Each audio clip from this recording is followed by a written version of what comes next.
I love Morocco, and that's why I always think it is important to speak up when the truth needs to be told. And if I tell the truth, it's not defamation. I've spoken many times in the past about corruption in Morocco. Many people will say there is a lot of corruption in Morocco. I've always said that I don't think that it's at the higher levels. Corruption occurs by the time that laws are interpreted and implemented at lower levels. So you will hear in the local villages and where I live that local officials will ask for, we call it backsheesh, backhanders, to allow people to do something that wouldn't normally be allowed.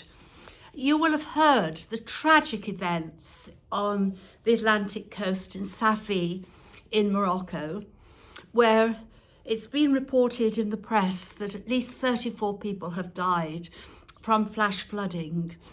And I don't want to comment too much about that. You know, we really hope the government intervenes and does everything they can. Some people say that, again, people have been allowed to build too close to the river. And some people will say that is because local officials have allowed them to do that. I don't know, and I can't comment because I don't have the evidence. But what I do have the evidence for is closer to home. Those of you that visit us here will know that you come from the main road, down a road that we originally built actually, but that is a public road. And as you turn right to come up to our land, that was a right of way across our neighbour's land. And then as you hit the road running alongside the whole of our estate, that has been deemed by the courts on 3 occasions to be private land. It is ours.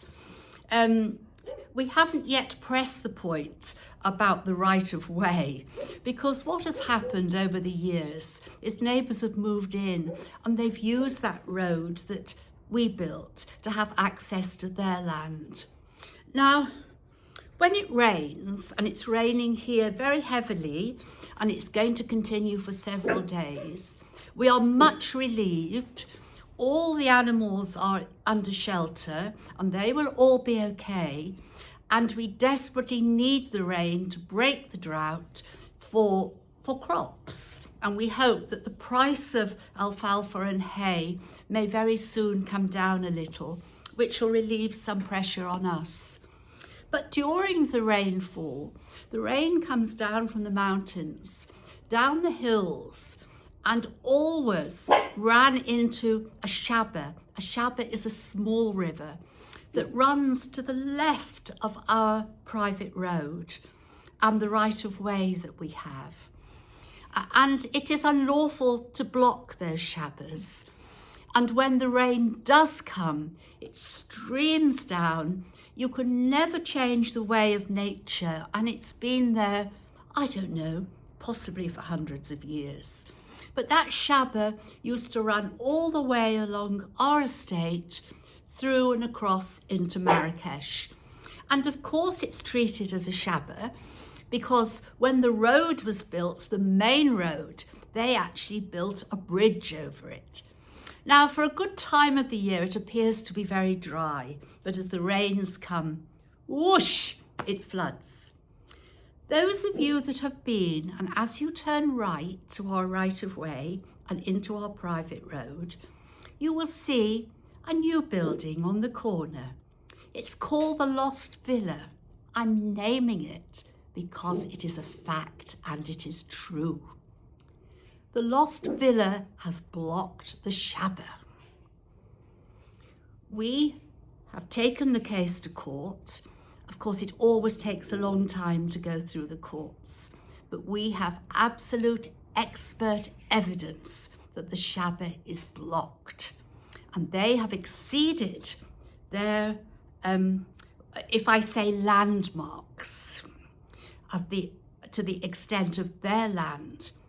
And even so, what they and other neighbours failed to grasp is that if the Shabo runs across your land, you are still not allowed to block it.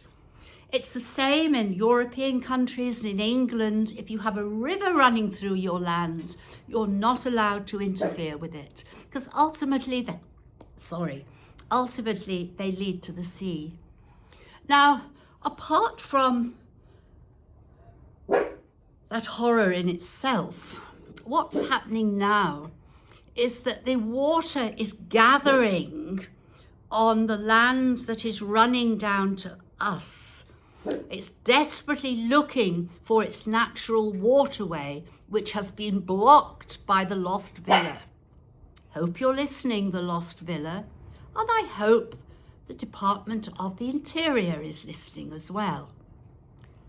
So what happens this morning as the men come to work and come round on their bikes? They skid. Abdu, who is in charge of the welfare of the animals here, very nearly took a very bad tumble. His life is at risk.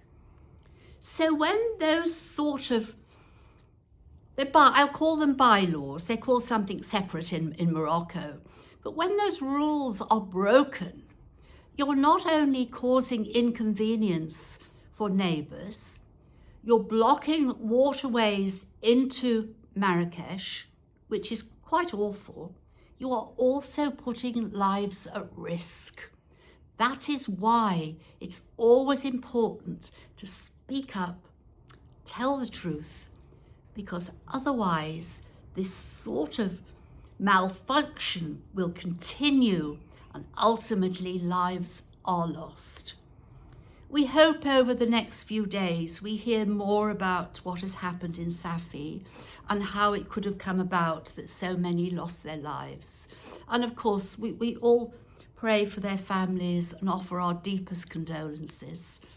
And all I can say again is thank you for listening.